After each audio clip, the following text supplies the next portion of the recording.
Good morning.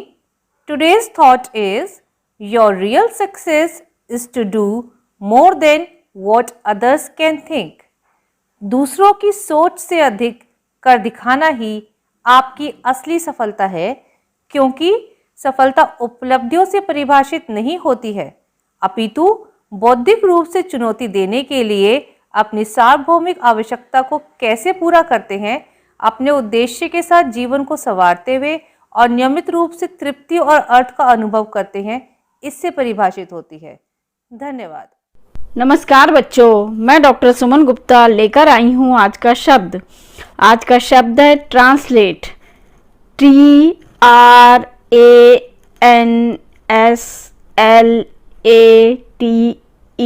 Translate. Translate का अर्थ है अनुवाद। आओ बच्चों, अब ट्रांसलेट शब्द के उदाहरण देखते हैं। Bhagavad Gita is translated by William Wilkins into English. धन्यवाद। नमस्कार। आज की पहेली। सर है, दुम है, मगर पाँव नहीं उसके। सर है, दुम है, मगर पाँव नहीं उसके।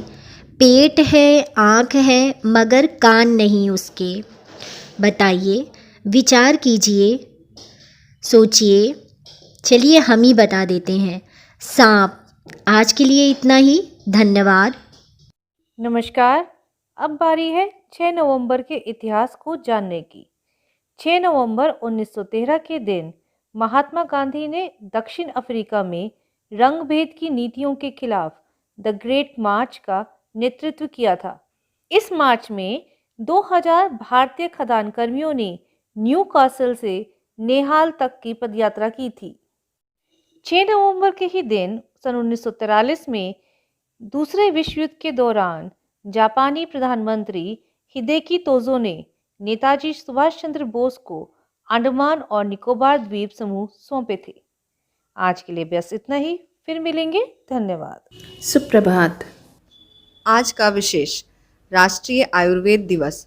केंद्र सरकार ने सन 2016 से प्रतिवर्ष धन्वंतरी जयंती के दिन राष्ट्रीय आयुर्वेदिक दिवस मनाने का निर्णय लिया था। धन्वंतरी जयंती धनतेरस के दिन मनाई जाती है। भगवान धन्वंतरी आयुर्वेद के जनक थे। प्राचीन काल से आयुर्वेद पद्धति से ही लोगों का उपचार किया जाता है। इस दिवस को मनाने का मुख्य उद्देश्य आयुर्वेद को विश्व में आयुर्वेद सहित भारतीय चिकित्सा पद्धतियों को पाश्चात्य चिकित्सा पद्धतियों के मुकाबले दमदारी से स्थापित करना है। धन्यवाद। नमस्कार। मिशन अभ्युदय प्रार्थना सभा के अंतर्गत क्यूज ऑफ द डे में आज की प्रश्न। भारत में कम साक्षरता वाला राज्य कौन है? भारत में कम साक्षरता वाला राज्य बिहार है, जिसकी प्रतिशतता 61.8% है। भारत में सबसे न्यूनतम महिला साक्षरता वाला राज्य है। भारत में सबसे न्यूनतम महिला साक्षरता वाला राज्य भी बिहार है। 51.5% न्यूनतम महिला साक्षरता दर है। भारत का निकटतम समुद्री पड़ोसी देश कौन है? भारत का निकटतम समुद्री पड़ोसी देश श्रीलंका है। भारत का वह भाग जो पाकिस्तान के कब्जे में है, POK, पाकिस्तान अधिकृत कश्मीर, पाकिस्तान ऑक्युपाइड कश्मीर, जो भारत का हिस्सा है, जो फिलहाल पाकिस्तान के कब्जे में है। धन्यवाद। सुप्रभात। आज की कहानी भिखारी का आत्मसम्मान। एक भिखारी किसी स्टेशन पर पेंसिलों से भरा हुआ एक कटोरा लेकर बैठा हुआ था। एक युवा व्यवसायी उधर से गुजरा और उसने कटोरे में 50 रुपए डालकर ट्रेन में बैठ गया। जैसे ही ट्रेन चलने वाली थी, वो उतरकर भिखारी के पास आया और कुछ पेंसिलें उठाकर बोला, मैं कुछ पेंसिल लूंगा, इन पेंसिलों की भी कीमत है। आखिरकार तुम एक व्यापारी हो और मैं भी। उसके बाद वह युवा तेजी से ट्रेन में चढ़ गया। कुछ वर्षों बाद वह व्यवसायी एक पार्टी में गया। वह भिखारी भी वहां मौजूद था। भिखारी ने उस व्यवसायी को देखते ही पहचान लिया। वह उसके पास जाकर बोला, आप शायद मुझे नहीं पहचान पा रहे हैं, लेकिन मैं आपको पहचानता हूं। उसके बाद उसने उसके साथ घटी उस घटना का जिक्र किया। व्यवसायी ने कहा, तुम्हारे याद दिलाने पर मुझे याद आ रहा है कि तुम भीख मांग रहे थे, लेकिन तुम यहाँ सूट और टाई में क्या कर रहे हो? भिखारी ने जवाब दिया, आपको शायद मालूम नहीं है कि आपने मेरे लिए उस दिन क्या किया। आप मुझ पर दया करने के बजाय मेरे साथ सम्मान के साथ पेश आए। आपने कटोरे से पेंसिल उठाकर इनकी कीमत है, आखिर तुम भी एक व्यापारी हो और मैं भी, ऐसा मुझसे कहा। आपके जाने के बाद मैंने बहुत सोचा, मैं यहाँ क्या कर रहा हूँ, मैं भीख क्यों मांग रहा हूँ। फिर मैंने कुछ अच्छा काम करने का फैसला किया। मैंने अपना थैला उठाया और घूम घूम कर पेंसिल बेचने लगा। फिर धीरे धीरे मेरा व्यापार बढ़ गया। मैं कॉपी किताब और बहुत सारी चीजें बेचने लगा। आज पूरे शहर में मैं इन चीजों का सबसे बड़ा थोक विक्रेता हूँ। मुझे मेरा सम्मान लौटाने के लिए आपका तहे दिल से धन्यवाद, क्योंकि उस घटना ने मेरा जीवन ही बदल दिया। ध्यान रखें कि आत्मसम्मान की वजह से ही हमारे अंदर प्रेरणा पैदा होती है, या कहें तो हम आत्म प्रेरित होते हैं। हम अपने बारे में एक श्रेष्ठ राय बनाएं और आत्मसम्मान से पूर्ण जीवन जिएं। धन्यवाद। Good morning everyone. Today's time. Where do all the teachers go? Where do all the teachers go when it is 4 o'clock? Do they live in houses and do they wash their socks?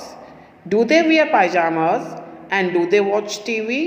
And do they pick their noses the same as you and me? Do they live with other people? Have they moms and dads? And were they ever children? And were they ever bad? Did they ever never spell right? Did they ever make mistakes? Were they punished in the corner if they pinched the chocolate flakes? Did they ever lose their hymn books? Did they ever leave their cranes? Did they scribble on the desktops? Did they wear old dirty jeans? I will follow one back home today. I will find out what they do. Then I'll put it in a poem that they can read to you. Thank you. नमस्कार, मैं संजीव शर्मा एक बार फिर से आप सभी का स्वागत करता हूं प्रेरणा सूची के आधार पर बनाए गए इस कार्यक्रम में, जिसमें हम विभिन्न लर्निंग आउटकम पर चर्चा करते हैं कि किस प्रकार से शिक्षण योजना में गतिविधि को तैयार किया जाना चाहिए। आज हम बात करने वाले हैं कक्षा 3 के विषय भाषा के एलो कोड H304 यानी कक्षा 3 भाषा, जिसमें हम बात करने वाले हैं मौखिक अभिव्यक्ति छात्र कर पाता है और उसका वर्णन कर पाता है। तो यहाँ दी गई गतिविधि को आप अपनी शिक्षण योजना में प्रयोग कर सकते हैं। ये गतिविधि एक उदाहरण मात्र है, ऐसी ही अन्य गतिविधियां आप करा सकते हैं। हमारी आज की कहानी है तेरी कहानी मेरी कहानी।